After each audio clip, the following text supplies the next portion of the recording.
Hello everyone, this is Kenneth Paul Tan. Let's think about religion in Singapore. While Singapore is officially described as a secular state, more than 80% of Singaporeans identify with a religion. According to the 2015 census, 33.2% of Singaporeans are Buddhists, 18.8% are Christians, 14% are Muslims, 10% are Taoists and adherents of folk religions, 5% are Hindus, and 18.5% claim to have no religious affiliation. Religious affiliation is also intertwined with ethnicity. Chinese are mostly Buddhists and Taoists, Malays mostly Muslims, and Indians mostly Hindus. Now, this reinforces ethno-religious lines defined by the Chinese, Malay, Indian, others approach, or the CMIO approach. Ethno-religious identities, as encapsulated in the CMIO model, are both the objects as well as instruments of policy making and governance in Singapore. The government's approach to secularism is not to exclude ethno-religious voices from the public realm, but to police access, encourage pro-social contributions, and harness their symbolic value for economic purposes. The government carefully polices religious extremism, chauvinism, and fundamentalism in the interest of maintaining social order. The Internal Security Act and the Sedition Act are available for arresting those who exploit religion to threaten national security and public order.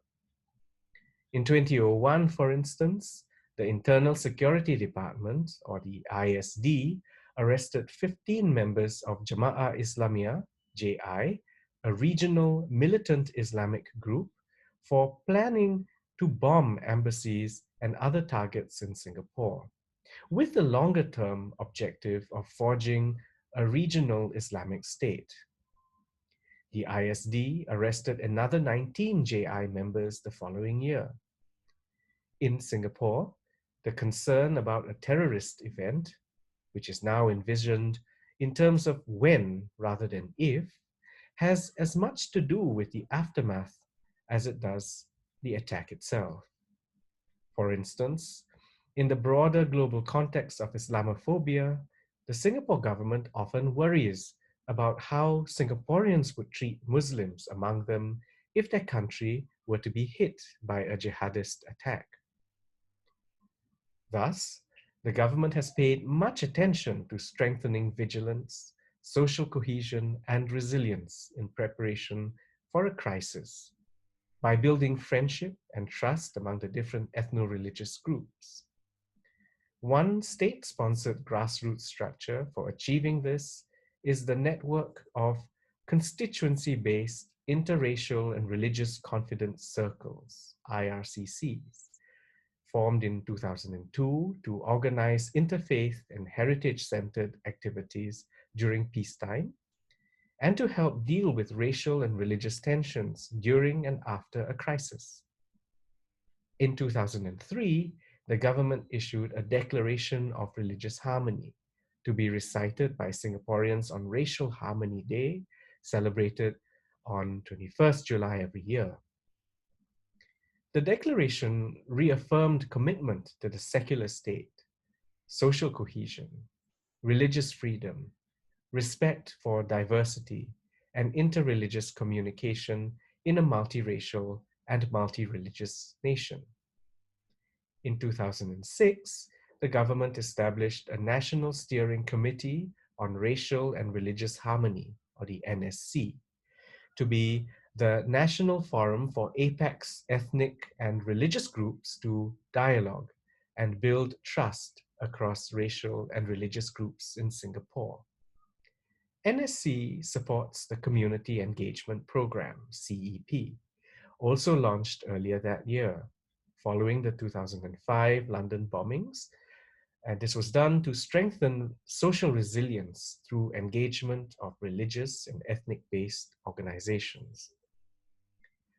The Home Affairs Minister, through the Maintenance of Religious Harmony Act, can place restraining orders against religious leaders who cause feelings of enmity, hatred, ill will, or hostility among different religious groups, or promote political causes, carry out subversive activities, or incite disaffection against the government.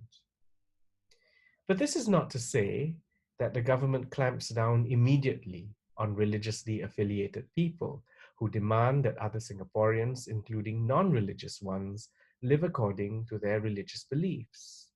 In fact, the government yields to pressure from some socially conservative Christian and Muslim groups when it refuses to decriminalize homosexual acts, even though more moderate Singaporeans have made arguments against such anachronistic laws that treat Singaporeans unequally.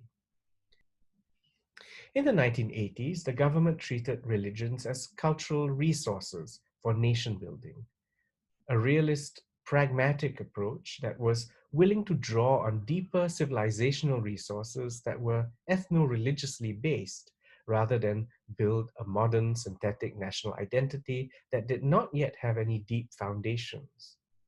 Treating these traditional resources as cultural raw materials for building a national identity, instead of valuing them for their moral depth and authenticity, was, in fact, a thoroughly modern approach. In 1984, the Education Ministry introduced a new subject, religious knowledge, in secondary schools and made it a compulsory, examinable subject. The intention was to provide Singaporeans in an industrialized and westernized society with moral ballasts, which could also serve as a cultural moral bulwark against the mounting criticisms from the liberal West that centered on human rights and freedom of expression. Students could choose to study Christianity, Buddhism, Islam, Hinduism, Sikhism, or Confucianism. Now, even though Confucianism is not strictly speaking a religion, it was the subject on which the government placed most emphasis. To make Singapore a center for the academic study of Confucianism, the government set up the Institute of East Asian Philosophy, IEAP, after consulting Confucian scholars from Taiwan and the United States. With its emphasis on stability, hierarchical relationships, and respect for scholars, a simplistic version of Confucianism, politically appropriated, could be ideologically useful for justifying the kind of elite authoritarian state that the PAP establishment had become by this time. Thus, the experiment in religious education was part of an ideological project to maintain state hegemony. However, by the end of the 1980s, the government had become wary of what its internal security department had reported as a rise in religious fervor. In 1987, the government used the Internal Security Act to deal with what it described as a Marxist conspiracy that was linked to the Catholic Church in Singapore. By the early 1990s, religious knowledge was no longer a compulsory subject.